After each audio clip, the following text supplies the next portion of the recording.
Hey everybody, it's your favorite traveler in the entire world, Imani B, coming back to you. I know it's been a while since I've been on YouTube. I have literally been working my butt off, doing different things. I have built a little bit of a following on TikTok. I'm really excited about that because I've been looking to monetize multiple social media platforms, especially with the content that I have.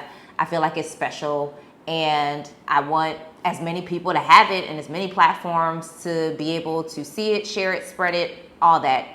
But in the recent days, especially all the things that have been happening with Roe v. Wade and, more and more people I've been seeing talking about making their exit out of the United States, I really wanted to talk about my birthing story.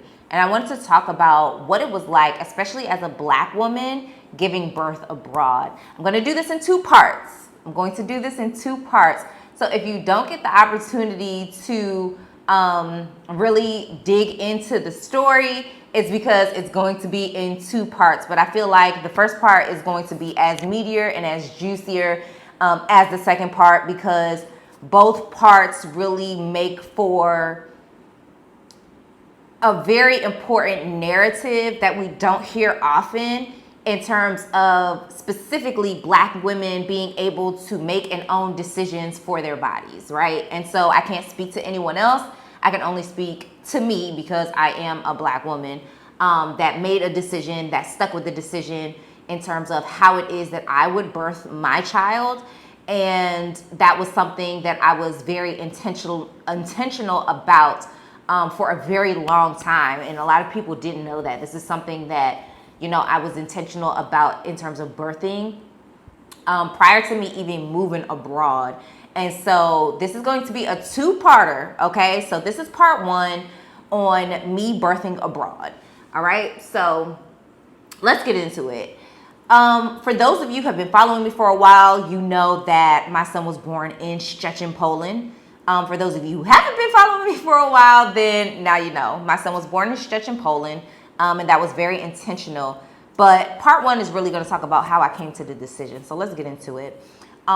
Since I was a child, the story that I have of my paternal grandmother, my father's mother, was that of medical negligence. My father is the oldest of 8 siblings, and my grandmother walked to a hospital pregnant and never returned home. My dad was 16 years old when his mother passed away. And obviously, after some time, they recognized that this was due to misdiagnosis. This was something that probably shouldn't have ever happened in terms of, having a misdiagnosis. But this is something that has been happening to Black women. Now, mind you, this is the 1960s, okay? So when we're talking about healthcare, medical care, women's bodies, Black women dying in birth, in pregnancy, in postpartum, these things have been happening since, my goodness, since the essence of the beginning of what it is that we know as the United States of America. Because if we remember, Black women were used for experimental purposes. And that's where we get all of these gynecological studies and all of that, because these are things that were literally tested on Black women. So learning at a very early age how my grandmother passed made me immediately fearful of having a child in the United States. And now, mind you, my mother I'm the middle of 5 children. My mother gave birth to 5 children. However, the story of my grandmother just really set a precedence for something that I just really, from that point on, just never felt comfortable with. I never felt comfortable with thinking, you know what, I'm going to give birth in a hospital. I'm going to give, birth in the United States. Like, I never actually knew that I was going to actually go abroad and give birth. But especially having a child or giving birth in a hospital, I just knew that that was something that was not going to be my cup of tea. And so when I got married to my husband, at the time, obviously we had been living abroad. But what most people didn't know is that we were very much like talking about the decisions that we were going to make, because we could have very well went home. We could have very well went home back to the United States where it's comfortable, where we have family, where we have friends. But that was not the decision that we were going to make. And that also came down to the Black maternal mortality rate. Now, when people speak of this, and I wrote an article about it specifically pertaining to how it is that I gave birth, in conjunction to just having a distrust in the whole process in the United States. But people always use the one statistic that Black women are 4 to 5 times likely to die in pregnancy and postpartum than everybody else. But if you actually break it down by state, like I believe in this New York State, Black women are 9 times likely. So like if you actually like take that full statistic and you break it down by state, the numbers are much more shattering. The numbers are much higher in terms of the amount of Black women that succumb to the process of just bearing children.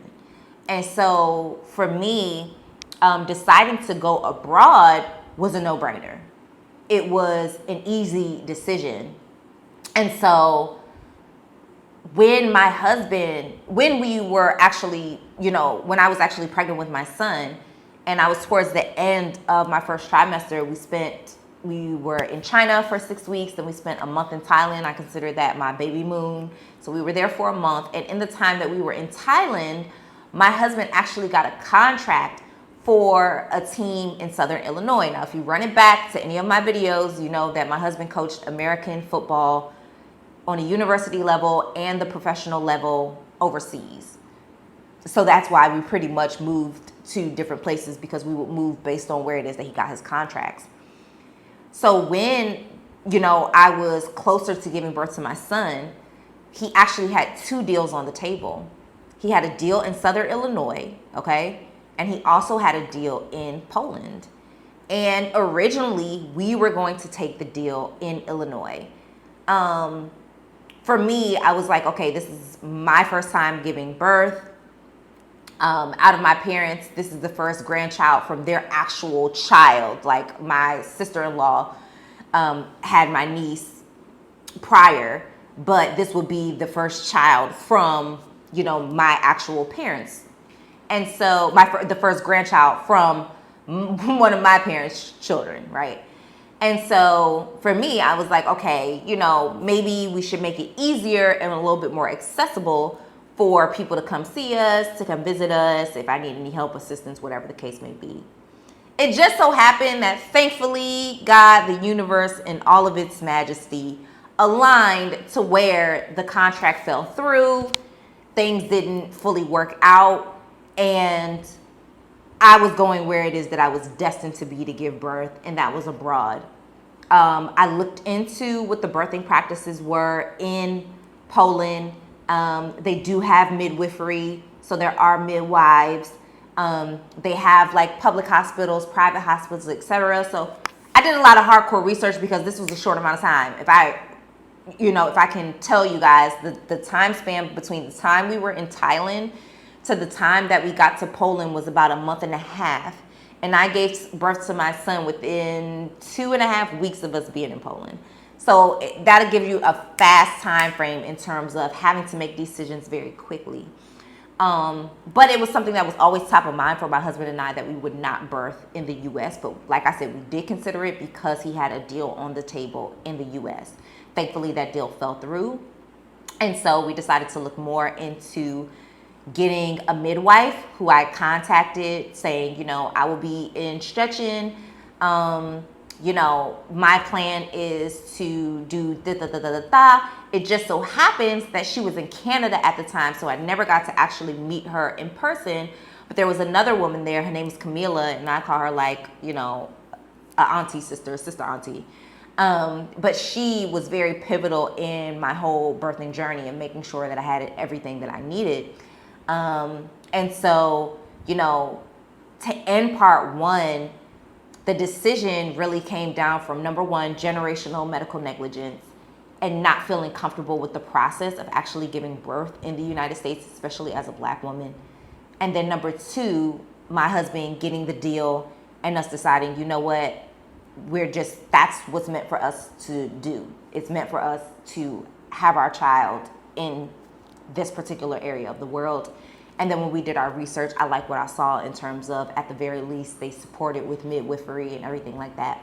But when I tell y'all my birthing experience in Poland as a Black woman was the best experience that I could have never even thought just for myself. If I could have wrote it down as a script, it probably wouldn't have been as perfect and as great and as magnificent as it was.